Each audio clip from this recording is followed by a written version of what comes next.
Hi everyone, welcome to Matt's Minutes edition for the month of April 2017. For many of you who did not file a tax extension, hopefully you're getting those taxes filed are behind you. And with that in mind, our core value for the month here at Richmond Brothers is to pursue growth and continuous learning. And so one of the things that comes up a handful of times around tax time is, what if I have a K-1 form that always comes late, mid to late March or early April, and what if that K-1 is held by my IRA? Many accountants and many individual investors are often very confused with what happens. So as part of this video afterwards, we are going to include a link directly from Fidelity, which is our custodian for your assets.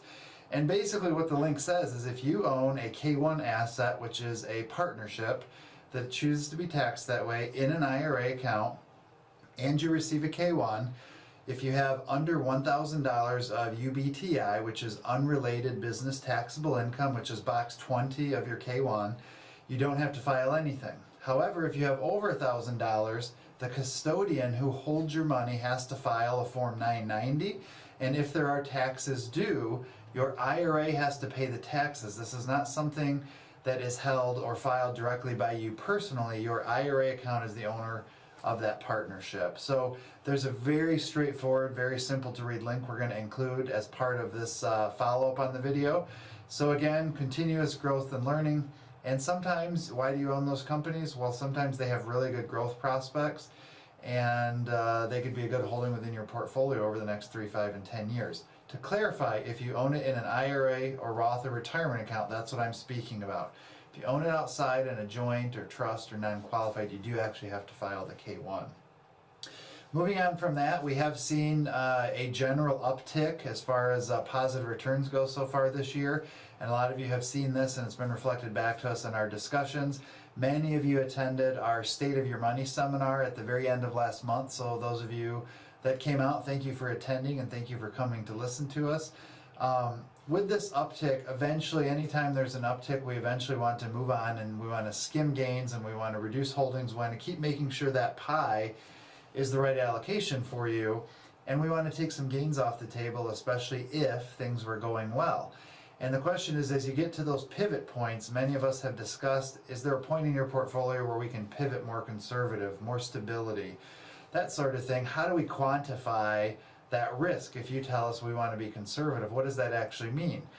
And so those of you that attended our seminar, we're going to roll out a new software that is specifically designed around quantifying this risk, and it's called Riskalyze. And as part of this video, you'll see after the video ends, there'll be a link below on your screen for a 2-minute introductory video for those of you that didn't get to see it during our live seminar presentation. And the idea is to oversimplify statistical probability of what direction your portfolio could go. There's 4 or 5 questions that you'd have to ultimately answer, and we're going to roll this out to each of you individually over 3, 6, and 9 months on any of your calls or meetings, especially with, for example, John and Dan. So keep that in mind.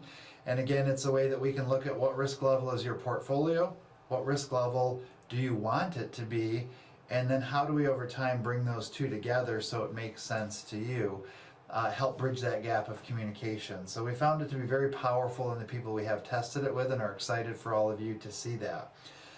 Last but not least, many of you just recently who are Rockwell shareholders did receive a letter from Richmond Brothers with some instructions. So if you get this and that doesn't ring a bell to you, if you have questions, you can email us questions@richmondbrothers.com and we'll be happy to resend that video so you have it. With that in mind, that was enough information for this month. If you have, again, specific questions, call, email us. We are here for you and we appreciate having that opportunity to serve you. Thank you so much, and go on to make it a great day.